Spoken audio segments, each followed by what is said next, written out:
15 स्थिर वैद्युत। पदार्थों को परस्पर रगड़ने से उस पर जो आवेश की मात्रा संचित रहती है उसे स्थिर विद्युत कहते हैं। स्थिर विद्युत में आवेश स्थिर रहता है। बेंजामिन फ्रैंकलिन ने दो प्रकार के आवेशों का धनात्मक आवेश व ऋणात्मक आवेश नाम दिया है। पृष्ठ 300। समान प्रकार के अर्थात धन धन या ऋण ऋण आवेश परस्पर प्रतिकर्षित करते हैं तथा विपरीत प्रकार के आवेश परस्पर आकर्षित करते हैं। वस्तुओं का आवेशन इलेक्ट्रॉनों के स्थानांतरण के फलस्वरूप होता है। यहाँ नीचे सारणी में कुछ वस्तुएं इस ढंग से सजाई गई हैं कि यदि किसी वस्तु को किसी दूसरी वस्तु से रगड़कर विद्युत उत्पन्न की जाए तो सारणी में जो ऊपर है उसमें धन आवेश तथा जो नीचे है उसमें ऋण आवेश उत्पन्न होता है। जैसे कांच को कागज के साथ रगड़ने पर कांच में धन आवेश एवं कागज में ऋण आवेश उत्पन्न हो जाता है। ए रोआ, 2 फलानेल, 3 चमड़ा, 4 मोम, 5 कांच, 6 कागज, 7 रेशम, 8 मानव शरीर, 9 लकड़ी, 10 धातु, 11 रबड़, 12 रेजिन, 13 अंबर, 14 गंधक, 15 एबोनाइट, 16 गाटा पाचा। आवेश के पृष्ठ घनत्व, सरफेस डेंसिटी ऑफ चार्ज। चालक के इकाई क्षेत्रफल पर स्थित आवेश की मात्रा को उस आवेश का पृष्ठ घनत्व कहते हैं। चालक का पृष्ठ घनत्व चालक के आकार एवं चालक के समीप स्थित अन्य चालक या विद्युत रोधी पदार्थों पर निर्भर करता है। पृष्ठ घनत्व सबसे अधिक चालक के नुकीले भाग पर होता है क्योंकि नुकीले भाग का क्षेत्रफल सबसे कम होता है। चालक कंडक्टर जिन पदार्थों से होकर विद्युत आवेश सरलता से प्रवाहित होता है उन्हें चालक कहते हैं, जैसे चांदी, तांबा, एल्यूमीनियम आदि। चांदी सबसे अच्छा चालक है, दूसरा स्थान तांबा का है। अचालक नॉन कंडक्टर्स जिन पदार्थों से होकर आवेश का वो प्रवाह नहीं होता है उन्हें अचालक कहते हैं, जैसे लकड़ी, रबड़, कागज आदि। कूलाम का नियम, कूलाम्स लॉ। दो स्थिर विद्युत आवेशों के बीच लगने वाला आकर्षण अथवा प्रतिकर्षण बल दोनों आवेशों की मात्राओं के गुणनफल के अनुक्रमानुपाती एवं उनके बीच की दूरी के वर्ग के व्युत्क्रमानुपाती होता है तथा ये बल दोनों आवेशों को मिलाने वाली रेखा के अनुदिश कार्य करता है। विद्युत क्षेत्र, इलेक्ट्रिकल फील्ड। किसी आवेश या आवेशित वस्तु के चारों ओर का स्थान जहां तक उसके प्रभाव का अनुभव किया जा सके विद्युत क्षेत्र कहलाता है। विद्युत क्षेत्र की तीव्रता, इंटेंसिटी ऑफ इलेक्ट्रिक फील्ड। विद्युत क्षेत्र में किसी बिंदु पर स्थित एकांक धन आवेश पर क्रियाशील बल को विद्युत क्षेत्र की तीव्रता कहा जाता है। खोखले चालक के विद्युत क्षेत्र। किसी भी खोखले चालक के अंदर विद्युत क्षेत्र शून्य होता है।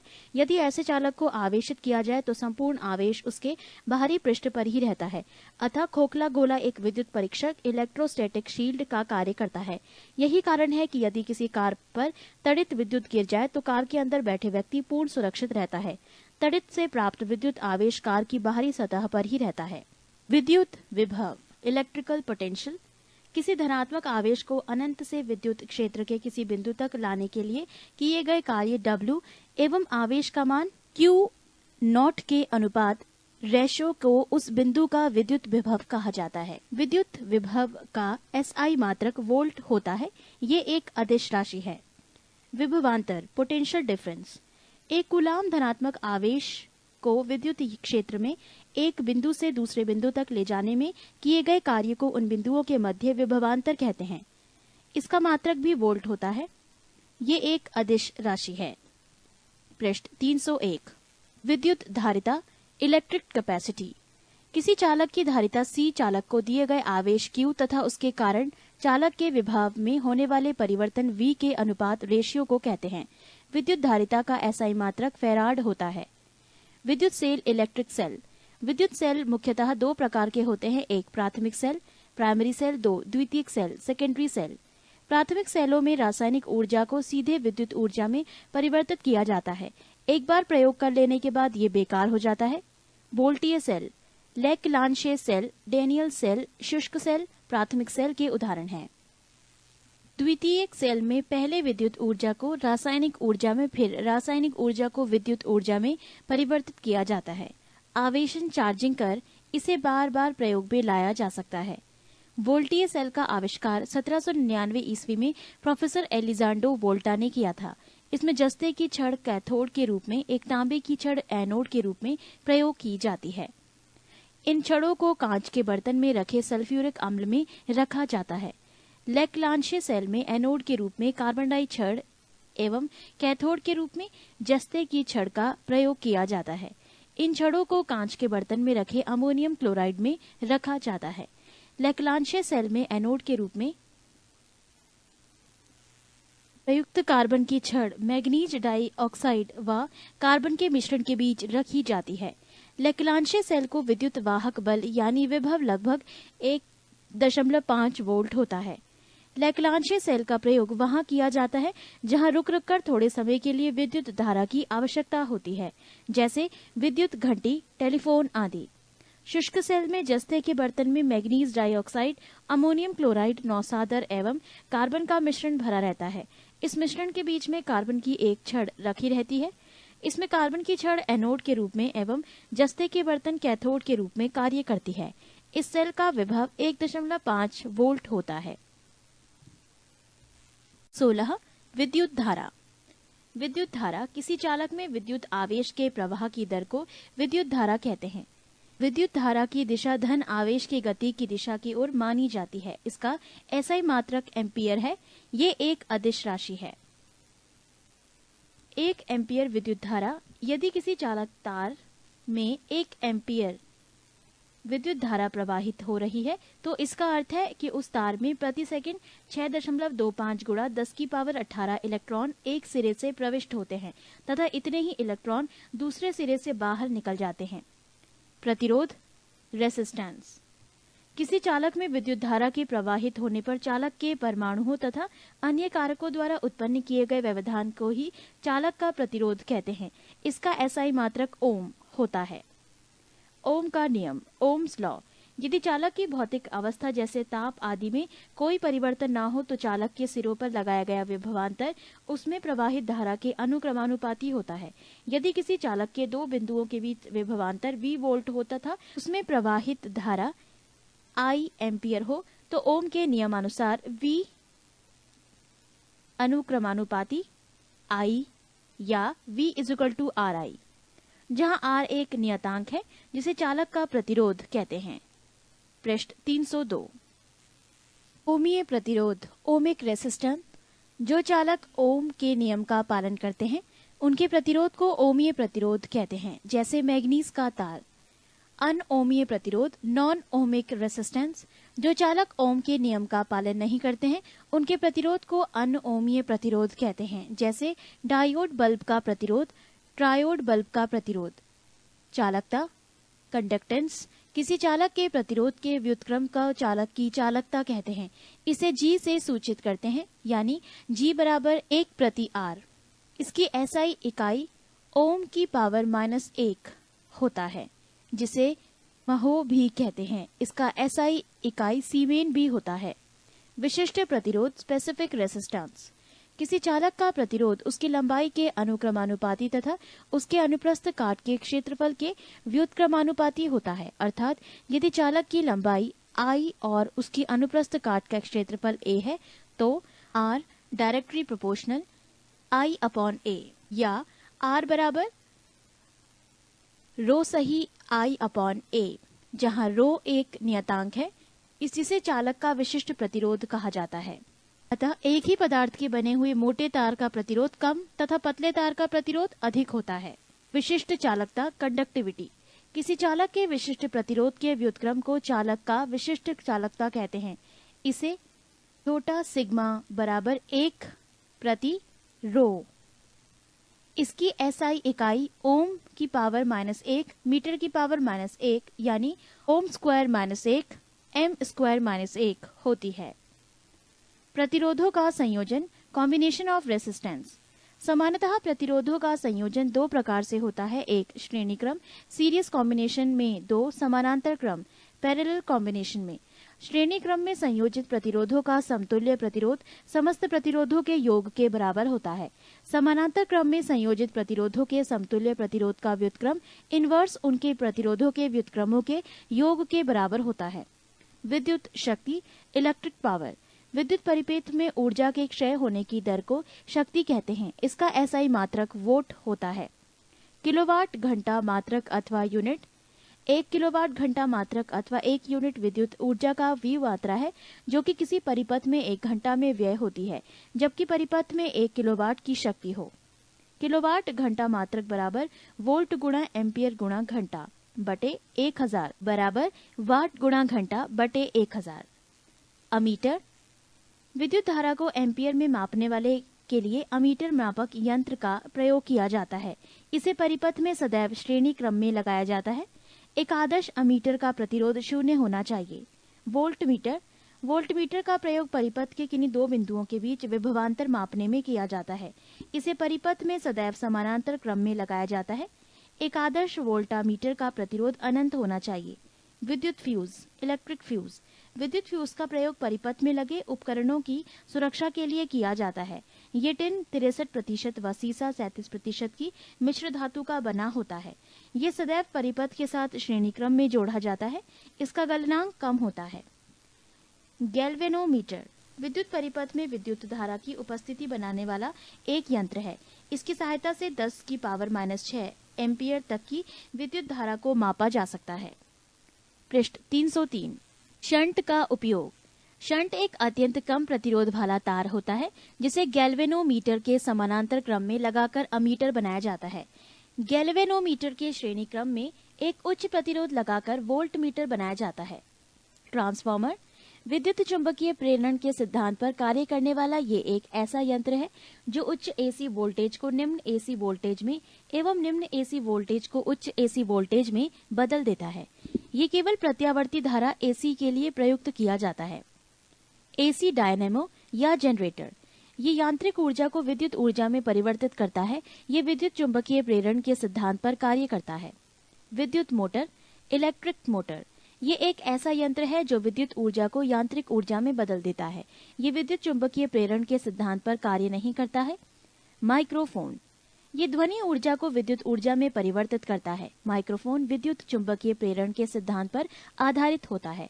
प्राथमिक शक्ति स्टेशनों पर जो विद्युत धारा उत्पन्न होती है वो प्रत्यावर्ती धारा होती है तथा उसकी वोल्टता 22,000 वोल्ट या इससे अधिक हो सकती है। ग्रिड उप स्टेशन ट्रांसफार्मर की सहायता से वोल्टता बढ़ा देते हैं जो 132,000 वोल्ट तक भी हो सकती है ताकि विद्युत संचरण में विद्युत ऊर्जा का क्षय बहुत कम हो। 17. चुंबकत्व।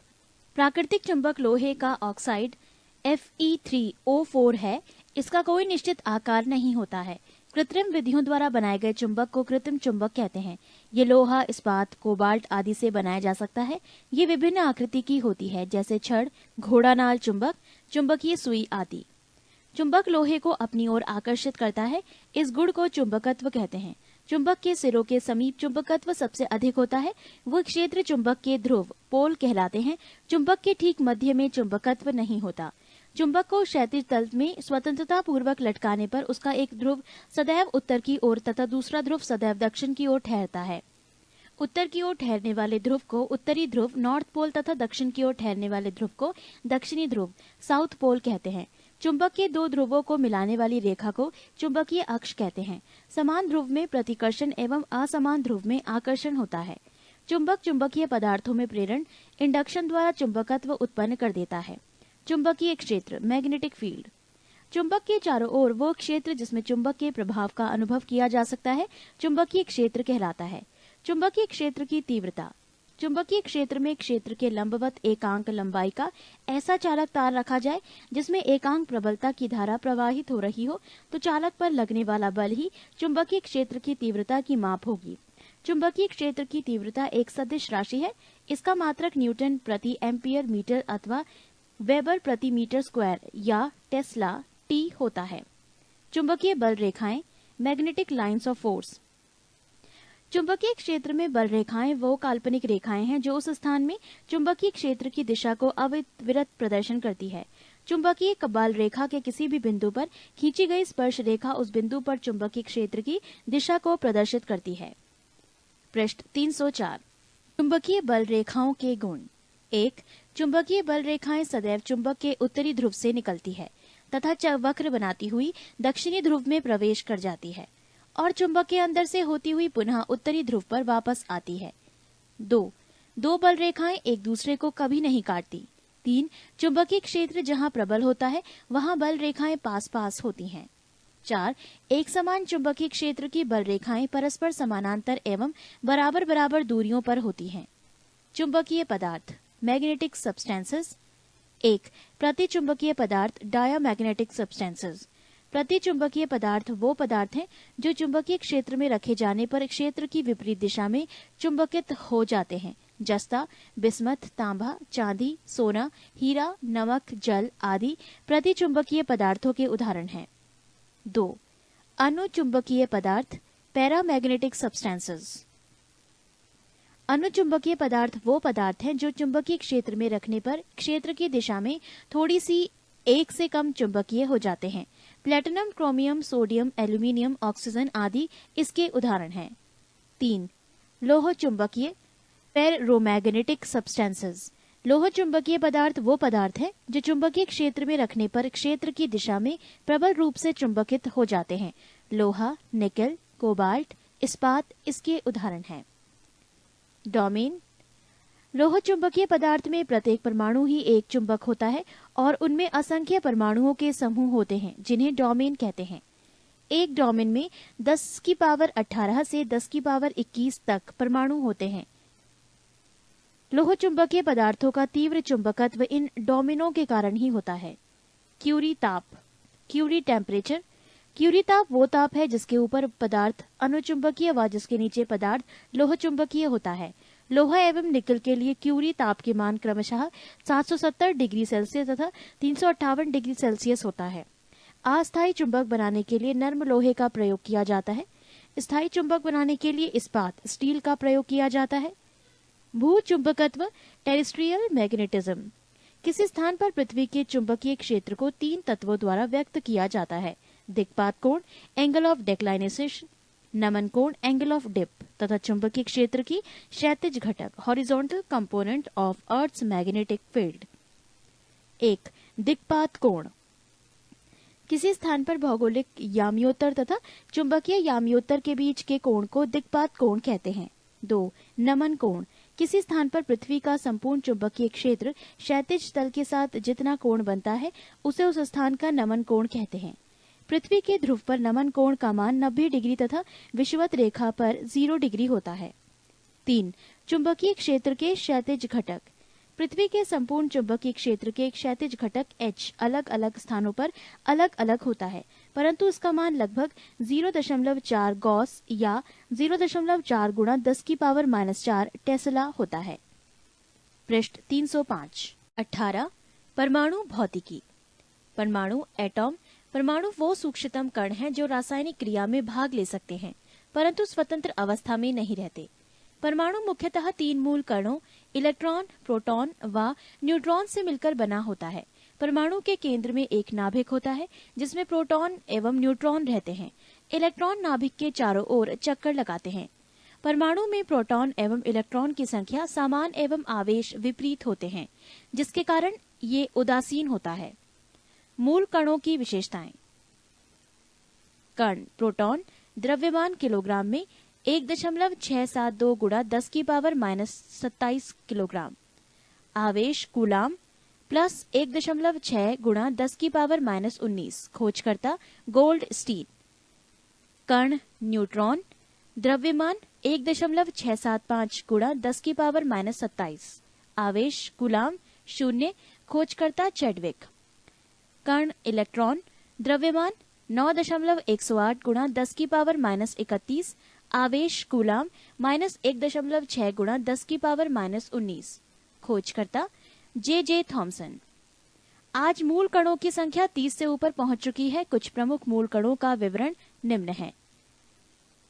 पॉजिट्रॉन द्रव्यमान 9.108 गुणा 10 की पावर -31। आवेश प्लस 1.6 गुणा 10 की पावर -19।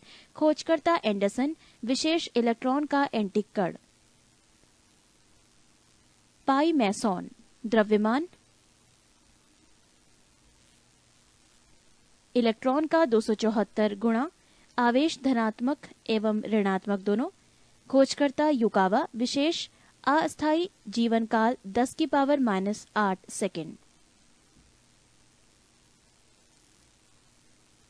न्यूट्रिनो द्रव्यमान 0, आवेश 0, खोजकर्ता पाउली, विशेष डैश।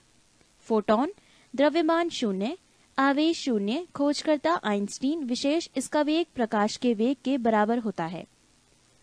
कैथोड किरणें। कैथोड रे, जब विसर्जन नलिका डिस्चार्ज ट्यूब के सिरों पर 20 किलोवोल्ट का विभवांतर लगाया जाता है और उसका दाब 0.1 मिलीमीटर पारे के स्तंभ के बराबर होता है, तो उसके कैथोड से एक इलेक्ट्रॉन पुंज बीम निकलने लगता है। इसे ही कैथोड किरण कहते हैं। अतः कैथोड किरणें केवल उच्च ऊर्जा वाले इलेक्ट्रॉनों का पुंज है। गुण। 1. कैथोड किरण को केवल गैस का प्रयोग करके पैदा किया जा सकता है। 2. कैथोड किरणों के उत्पादन में विभव का स्रोत प्रेरण कुंडली इंडक्शन कॉइल होता है, जो कम विभव के सेल से बहुत उच्च विभव प्रदान करता है। ये पारस्परिक प्रेरण के सिद्धांत पर कार्य करता है। 3. कैथोड किरणें अदृश्य होती हैं और सीधी रेखाओं में चलती हैं। 4. कैथोड किरणें ऋणात्मक होती हैं, इसलिए ये कैथोड से एनोड की तरफ गमन करती है। ये इलेक्ट्रॉन की बनी होती है और अपनी सतह के लंबवत निकलती है। 5. कैथोड किरण का वेग प्रकाश के वेग का 1/10 गुणा होता है। 6. ये किरण विद्युत एवं चुंबकीय क्षेत्र में विक्षेपित होती है। 7. ये गैसों को आयनीकृत कर देती है एवं धातु पर ऊष्मीय प्रभाव दिखलाती है। 8.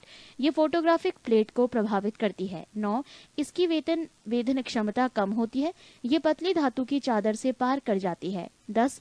कैथोड किरणें जब विद्युतीय क्षेत्र से होकर लंबवत गुजरती है तो इसका रास्ता परवलयाकार होता है। नोट: जब कैथोड किरणें किसी उच्च परमाणु क्रमांक वाली धातु जैसे टंगस्टन पर गिरती है तो ये एक्स किरणें उत्पन्न करती है। पृष्ठ 306। धनात्मक किरणें, पॉजिटिव और कैनाल रेज। विसर्जन नालिका में यदि छिद्र युक्त कैथोड प्रयुक्त किए जाए तो इनसे निकलने वाली किरणें कैथोड किरणों के ठीक विपरीत दिशा में विक्षेपित हो जाती है और एनोड की ओर से कुछ किरणें निकलती हैं। अतः ये एनोड से निकलने वाली धनावेशित किरणें हैं। इनका पता 1886 ईस्वी में गोल्डस्टीन ने लगाया था। गुण। 1. ये किरणें धनावेशित होती हैं। 2. ये प्रतिदीप्ति तथा स्फुरदीप्ति उत्पन्न करती है। 3. ये विद्युत व चुंबकीय क्षेत्र में विक्षेपित हो जाती है। Diode valve. वैज्ञानिक फ्लेमिंग द्वारा सन 1904 ईस्वी में निर्मित ये एक ऐसी निर्वात नालिका है जिसमें केवल 2 ही इलेक्ट्रोड तंतु एवं प्लेट होते हैं। तंतु टंगस्टन का एक पतला तार होता है जिस पर बेरियम ऑक्साइड का लेप होता है। इसे बैटरी से गर्म करने पर इलेक्ट्रॉन निकलते हैं जो धनावेशित प्लेट की ओर चलते हैं। इसे डायोड परिपथ में प्लेट धारा का प्रवाह होने लगता है। प्लेट धारा ओम के नियम का पालन न करके चाइल्ड लेगुमर नियम का पालन करती है। नोट: कैथोड के आसपास एकत्रित इलेक्ट्रॉन समूह को अंतराल आवेश कहा जाता है। उपयोग: डायोड वाल्व को रिज्जुकारी रेक्टिफायर के रूप में प्रयुक्त होता है, अर्थात इसके द्वारा प्रत्यावर्ती धारा एसी को दिष्ट धारा डीसी में बदलते हैं। ट्रायोड वाल्व ये 3 इलेक्ट्रोड प्लेट, ग्रिड व तंतु वाली एक निर्वात नलिका है। इसका निर्माण 1907 ईस्वी में ली डी फॉरेस्ट, अमेरिका ने किया था। उपयोग: ट्रायोड वाल्व का प्रवर्धक, एम्पलीफायर, दोलित्र, ऑस्किलेटर, प्रेसी, ट्रांसमीटर एवं संसूचक डिटेक्टर की तरह प्रयोग करते हैं। अर्धचालक, सेमीकंडक्टर, ऐसे पदार्थ जिनमें इलेक्ट्रॉनिक संरचना इस प्रकार की होती है कि कहीं इलेक्ट्रॉन मुक्त हो जाता है और कहीं रिक्त होल बन जाता है, अर्धचालक कहलाते हैं। इनकी विद्युत चालकता सामान्य ताप पर चालक कंडक्टर्स व विद्युत रोधी इंसल्टर्स पदार्थों की चालकताओं के मध्य होती है। जर्मेनियम और सिलिकॉन ऐसे मुख्य पदार्थ हैं। इनका उपयोग इलेक्ट्रॉनिक्स व ट्रांजिस्टर उपकरणों में होता है। निज अर्धचालक, इंट्रिंसिक सेमीकंडक्टर्स, जिन अर्धचालकों में मुक्त इलेक्ट्रॉन तथा कोटर ऊष्मीय प्रभाव द्वारा उत्पन्न किए जाते हैं उन्हें निज अर्धचालक कहा जाता है। बाह्य अर्धचालक, एक्सट्रिंसिक सेमीकंडक्टर्स, अर्धचालकों में अपद्रव्य मिलाने से प्राप्त ठोस को बाह्य अर्धचालक कहते हैं। अपद्रव्य के रूप में आर्सेनिक अथवा एल्यूमिनियम मिलाते हैं जिससे अर्धचालक की चालकता काफी बढ़ जाती है। एन प्रकार के अर्धचालक, ऐसे बाह्य अर्धचालक जिनमें विद्युत का प्रवाह मुक्त इलेक्ट्रॉनों की संख्या बढ़ जाने के कारण होता है, एन प्रकार के अर्धचालक कहलाते हैं। जब शुद्ध अर्धचालक में पंच संयोजी अपद्रव्य जैसे आर्सेनिक मिला दिया जाता है तो इस प्रकार के अर्धचालक प्राप्त होते हैं। पी प्रकार के अर्धचालक, जिन अर्धचालकों में विद्युत का प्रवाह कोचरों होल की गति के कारण होता है उन्हें पी प्रकार के अर्धचालक कहते हैं। शुद्ध अर्धचालक जर्मेनियम में त्रिसंयोजी अपद्रव्य जैसे एल्यूमिनियम मिलाने में से ऐसे अर्धचालक प्राप्त होते हैं। दाता डोनर पंच संयोजी अपद्रव्य दाता कहे जाते हैं। ग्राही एक्सेप्टर त्रिसंयोजी अपद्रव्य परमाणु ग्राही कहे जाते हैं। डॉपिंग अपद्रव्य मिलाए जाने की प्रक्रिया को डॉपिंग कहते हैं। ताप बढ़ाने पर अर्धचालक की चालकता बढ़ती है परंतु चालक की चालकता घटती है। पृष्ठ 307 अति चालकता सुपर कंडक्टिविटी। इसकी खोज 1911 ईस्वी में कैमरलिंग ओन्स ने की थी। अत्यंत निम्न ताप पर कुछ पदार्थों का विद्युत प्रतिरोध शून्य हो जाता है। इन्हें ही अतिचालक सुपर कंडक्टर कहते हैं और इस गुण को अति चालकता कहते हैं। 4.2 के अर्थात 268.8 डिग्री सेल्सियस पर पारा अतिचालक बन जाता है। नियोबियस्टीन काफी ऊंचे ताप 100 केल्विन पर भी अतिचालकता प्राप्त कर लेती है। अतिचालक पूर्णतः प्रतिचुंबकीय होता है अर्थात वो पूर्ण चुंबकीय कवच होता है जिसे कोई चुंबकीय बल रेखा भेद कर उसके अंदर नहीं जा सकती है। अतिचालकता के महत्व को देखते हुए भारत सरकार ने 1991 ईस्वी में एक राष्ट्रीय अतिचालकता विज्ञान एवं तकनीकी बोर्ड की स्थापना की। नोट घड़ी में क्वार्ट्ज क्रिस्टल का काम दाब पाइजो विद्युत प्रभाव पर आधारित है। मानव नेत्र ह्यूमन आई स्पष्ट दृष्टि की न्यूनतम दूरी 25 सेंटीमीटर होती है। एक निकट दृष्टि दोष मायोपिया। इस रोग से ग्रसित व्यक्ति नजदीक की वस्तु को देख लेता है परंतु दूर स्थित वस्तु को नहीं देख पाता है।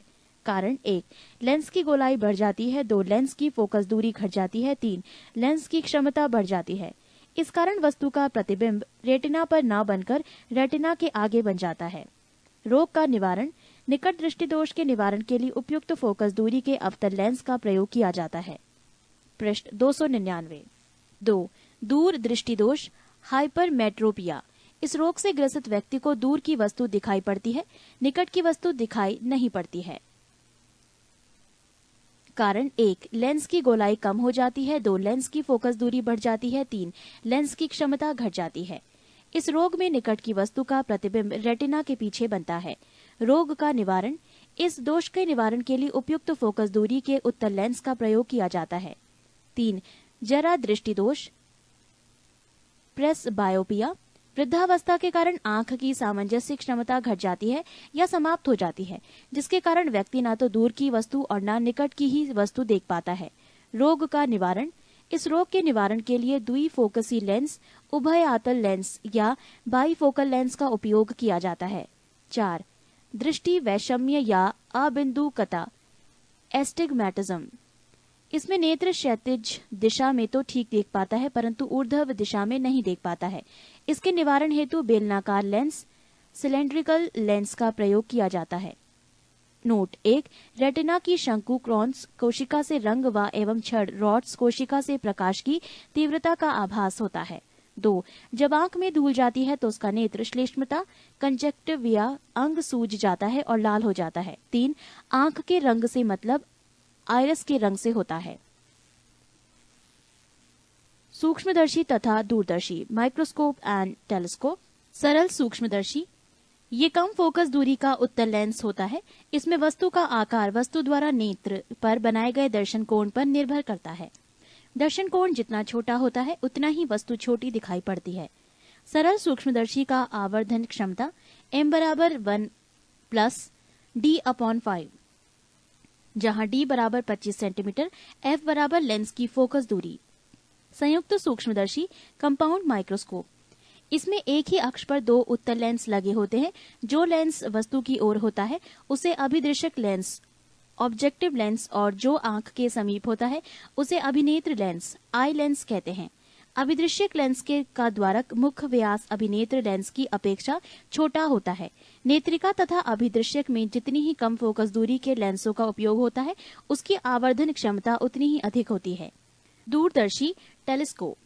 इसमें 2 उत्तल लेंस होते हैं। अभिदृश्यक लेंस की फोकस दूरी नेत्रिका लेंस से अधिक होती है। अभिदृश्यक लेंस अधिक द्वारक का होता है जिससे ये दूर से आने वाले प्रकाश की अधिक मात्रा को एकत्रित करता है।